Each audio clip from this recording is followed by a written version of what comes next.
भाव योगी संत नंद लाल की असीम असीम जय जयकार हो। असीम असीम जय जयकार हो।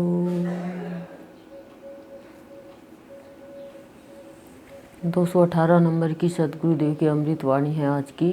जहाँ उबासी वहाँ हवा सी। कह रहे हैं सदगुरुदेव हमें कि मनुष्य को उबासी आती है। उबासी के द्वारा कार्बन डाइऑक्साइड हवा के रूप में बाहर निकल जाती है। तो कह रहे हैं जैसे अपन कहते हैं कि नींद आती है तो उबासी आती है, आलस्य होता है तो उबासी आती है, लेकिन जब कार्बन डाइऑक्साइड ज़्यादा हो जाती है तो उबासी आती है और वो हवा के साथ बाहर निकल जाती है।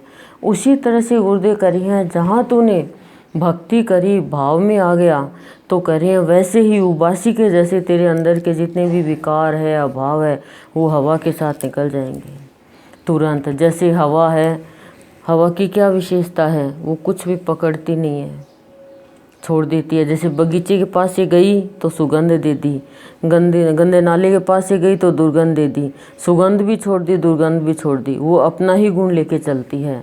तो करें हमें क्या चाहिए, ऑक्सीजन चाहिए। कार्बन डाइऑक्साइड यदि बॉडी में ज़्यादा हो जाती है तो बेहोश हो जाते हैं, मर जाते हैं, पागल हो जाते हैं, हंसने लग जाते हैं। ऑक्सीजन चाहिए हमें ज़िंदा रहने के लिए। उसी तरह से ऑक्सीजन भी हवा है, कार्बन डाइऑक्साइड भी हवा है। अब जैसे गुब्बारे ऊपर उड़ाते हैं वो हाइड्रोजन गैस से उड़ते हैं। तो कह रहे हैं ये अनेक हवा होती है। से कार्बन डाइऑक्साइड ज़्यादा हो जाती है, उसमें कई लोग कोयले जला के सोते हैं तो बेहोश के बेहोश ही हो जाते हैं, सोए रह जाते हैं, मर जाते हैं।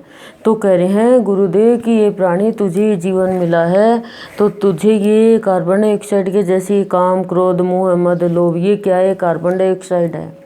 ये तेरे अंदर चले गए, लेकिन जैसे ही तू सत्संग में आकर बैठेगा तो जैसे उबासी के साथ कार्बन डाइऑक्साइड हवा निकलती है, ऐसे ही तेरे अंदर से काम, क्रोध सब धीरे धीरे निकलते चले जाएंगे और तेरे अंदर जो तरोताज़ा भाव है, भाव भक्ति का, ऑक्सीजन का, वो हो जाएगा, भर जाएगा और तेरा जीवन है अमूल्य बन जाएगा, स्वर्ण जैसा जीवन बन जाएगा। तो तेरे जीवन को सुंदर बनाना है तो सत्य से जुड़, असत्य से मत जुड़। असत्य क्या है, कार्बन डाइऑक्साइड है जो मनुष्य को बेहोशी में रखता है।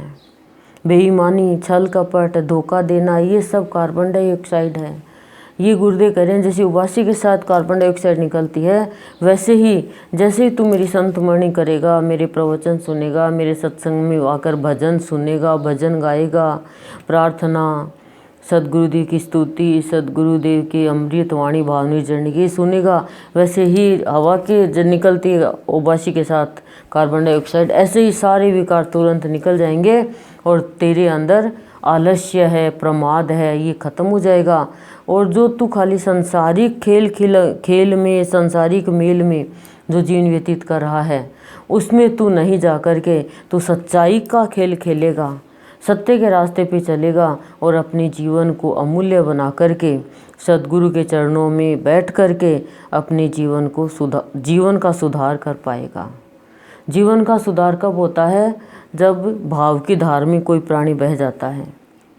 भाव की धार में बहेगा तभी तो वो क्या होगा, पहुंच पाएगा बहता बहता बहता बहता सदगुरु के पास में। और सुधार नहीं होगा तो एक दिन सिधार जाएगा तो कहना वो सिधारगी भाई, तो ऐसे सिधार जाएगा, क्या पाएगा जीवन में। तो कह रहे हैं जहाँ पे सूर्य है वहाँ पे अंधकार का क्या काम, जहाँ पे संत रूपी सूर्य है वहाँ पे विकार रूपी कार्बन डाइऑक्साइड का क्या काम, वो तो हट जाएंगे। पर अंदर तो जाना चाहिए, अंदर नहीं जाए। अपन क्या कहते हैं, आलस्य आ रहा है, वो आलस्य आता ही है, कार्बन डाइऑक्साइड ज़्यादा हो जाती है तो आलस्य आता है, वो बेहोशी में लेके चला जाता है। पर प्राणी समझ नहीं पाता है। जैसे ही विकार है वो क्या करते हैं, बोलिए लड़ाई झगड़ा बहुत करती है, ये बुराई बहुत करती है। क्यों करती है, क्योंकि विकारों की कार्बन डाइऑक्साइड ज़्यादा भर गई तो वो क्या करेगा, वो बेहोश रहेगा भगवान की बातों की तरफ से तो, और दुनिया की तरफ से क्या करेगा, बस वो लड़ाई झगड़ा करता रहेगा। तो कह रहे हैं अपने जीवन को संभाल लो जीते जी, मरने के बाद में तो 4 लोग संभाल के लेकर चले जाएंगे तुम्हें।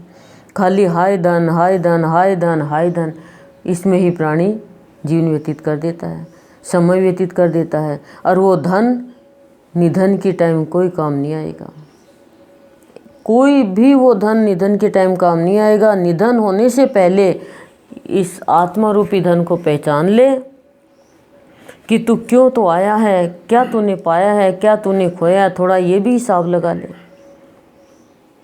क्या जीवन जिया है, कैसा जीवन जिया है। संत का अनुसरण क्यों नहीं कर पाता। एक कोई फैशन करती है एक्ट्रेस, फिल्म देख ली, वो फैशन कर लेगा, वो ब्लाउज़ पहन लेगी, वो साड़ी पहन लेगी, आजकल यही चल रही है। और कोई भी यदि फैशन आउट की साड़ी पहन ली तो अरे आजकल तो चल ही नहीं रही है, क्या पहन रही है, तू तो कंजूस है। लेकिन कोई ये नहीं कहता अरे तू भाव भी तो पहन, प्यार भी तो पहन, शांति भी तो पहन। कोई को पता ही नहीं है।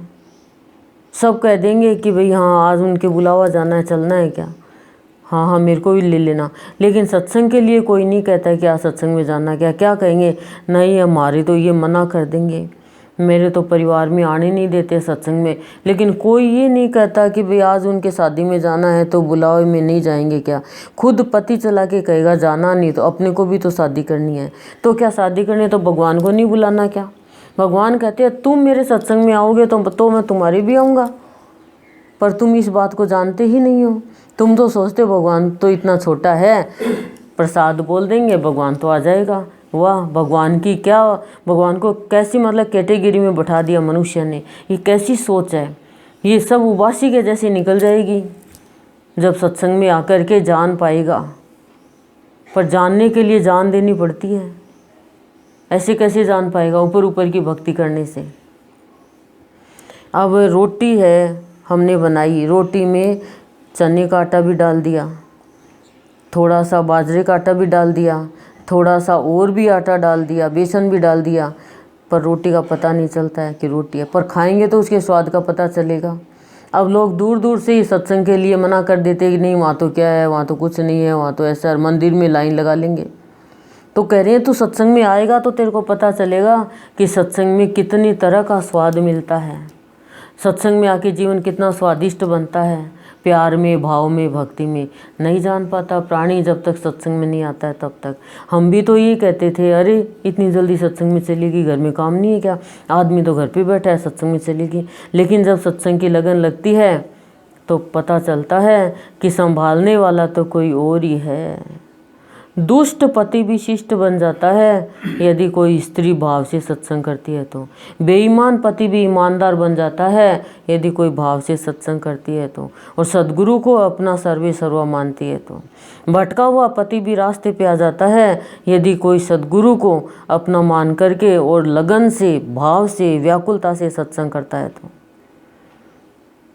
ऐसा सद्गुरु का प्रभाव है सत्संग का। लेकिन प्रभाव पड़े, एक दिन आ गए कल नहीं आए, हमारे यही बड़े हो गए तो वे कब जानेंगे, वे कब जानेंगे सत्संग का वे, भाव का वे। वे का मतलब दो होता है, एक तो वे मतलब दूसरे, एक वे का मतलब रास्ता, WAY वे रास्ता। उस रास्ते को कब जानोगे, नहीं जान पाओगे। तो सद्गुरुदेव की अमृतवाणी में सद्गुरुदेव ये समझा रहे हैं कि तुम आलस्य में पड़े रहोगे यदि विकारों की कार्बन डाइऑक्साइड लेते रहोगे तो, और बेहोश हो जाओगे और जीवन में कुछ भी प्राप्त नहीं कर पाओगे, और ये वे में ज़िंदगी बीत जाएगी। अब एक ही भाव रखो कि मुझे तो भाव की ऑक्सीजन से अपने जीवन को प्रगति की ओर लेकर जाना है, और मेरी गति सत्य की होनी चाहिए और होगी जब मैंने दृढ़ निश्चय किया है तो। फिर कार्बन डाइऑक्साइड उबासी का भाव नहीं देगी, उदासी नहीं देगी, दासी बना देगी सत्य की। जो सत्य की दासी बन गई उसको कभी भी उबासी नहीं आती है, उसको कभी भी उदासी नहीं छाती है। जो सत्य की दासी बनी तो हे प्रभु मैं उदासी अब बनी तेरे भावों की दासी, अब कहाँ उबासी, अब तो बनी भाव की दासी, तेरी चरणों की दासी। यही भाव है और क्या भाव है। बड़े बड़े भाव दे देंगे तो कोई समझेगा ही नहीं। लेकिन जब प्राणी अपने आविर्भाव का कारण जानेगा तो ही भाव में आएगा।